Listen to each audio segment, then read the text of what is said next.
Shout out sa iyo, Ma'am Aubrey Baradi.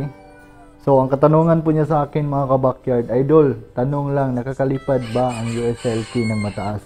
So, ang sagot ko sa iyo, ma'am, hindi po masyadong nakakalipad ng mataas ang mga USL key. Dahil po sa kanilang taglay na floppy feeders. Kaya, pag lumilipad sila, ma'am, is mababa lang talaga, unlike sa mga native. Ay mga ka-backyard, so, kumusta po kayo? So, dahil hapon na mga ka-backyard, may bigay ako ng pagkain sa aking mga alagang USL key dito sa bahay mga ka-backyard. So dahil mamimigay ako ng pagkain mga ka-backyard, nais kong i-share sa inyo kung gaano kaganda mag-alaga ng USL key.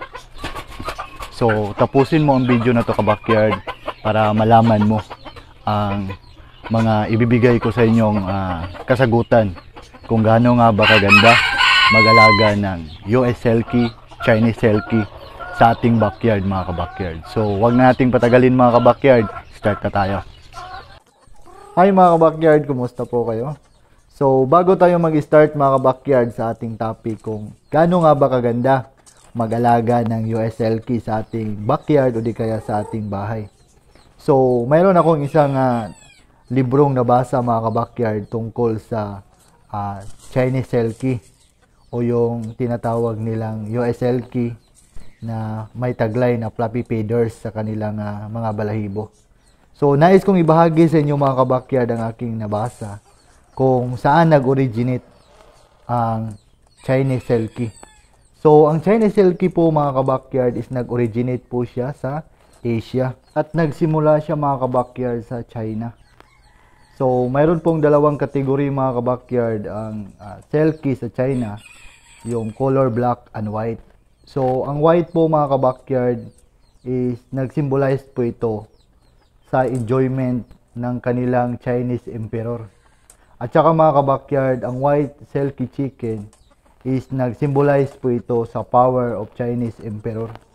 Then, ang black Selkie chicken naman mga ka-backyard is nag-symbolize ito sa Chinese Emperor sa magandang medical treatment effect. So, ginagamit po ang black Selkie chicken bilang medicated foods by Chinese Imperial Court. So, ito po yung mai-share ko sa inyo na kaalaman mga ka-backyard kung saan nag-originate ang Chinese Selkie. So, based lang po ito sa aking nabasa dahil nagsaliksik po ako mga ka-backyard para mabigyan ko din kayo ng additional na mga kaalaman mga ka-backyard patungkol sa ating mga alagang Selkie sa bahay.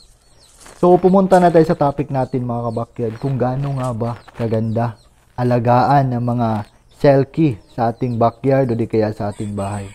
So, unang-una mga ka-backyard, magandang alagaan ang mga Selkie dahil po sa kanilang taglay na friendly na pag-uugali sa kanilang mga amo na nag-aalaga sa kanila.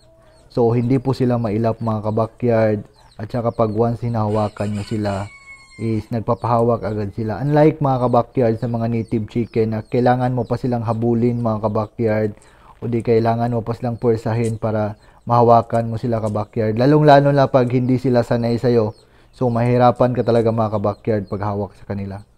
So, pangalawa mga ka-backyard, hindi po sila kailangan ng malaking space para makapag-breed ka sa kanila o makapagparami. Dahil sa experience ko mga ka-backyard dito sa aking munting backyard, tama-tama lang po yung area ko mga ka-backyard na ibinibigay sa kanila sa kanilang breeding area. At nakapagbibigay naman sila sa akin mga ka-backyard ng magandang sisiw at saka maraming itlog. So, ang pangatlong dahilan mga ka-backyard bakit magandang alagaan ang mga Chinese Selkie o di kaya yung US Selkie is hindi po sila na alagaan mga ka-backyard. So, madali po silang alagaan mga ka-backyard. Mabigyan nyo lang sila ng patuka, mabigyan nyo lang sila ng tubig, at mabigyan nyo lang sila mga ka-backyard ng sapat na oras para mag-alaga sa kanila. Is hindi na po kayo mahihirapan mga ka-backyard. Pang-apat na dahilan mga ka-backyard bakit magandang alagaan ng mga Selkie. Dahil maganda po sila mga ka-backyard na gawing pet sa ating bahay.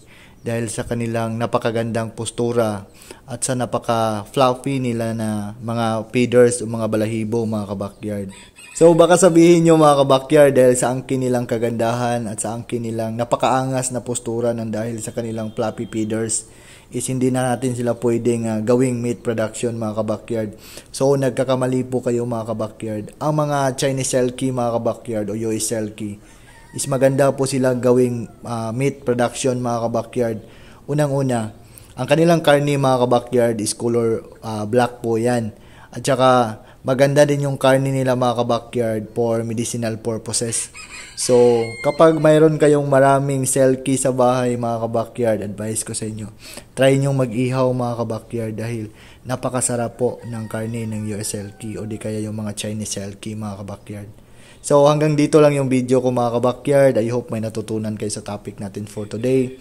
So, don't forget to like, share, and subscribe mga kabakyard para lagi kayong updated sa mga videos ko na ilalabas. So, God bless po sa ating lahat mga kabakyard. Mag-ingat po tayo. Enjoy lang po tayo sa hobby natin mga kabakyard kung saan tayo masaya.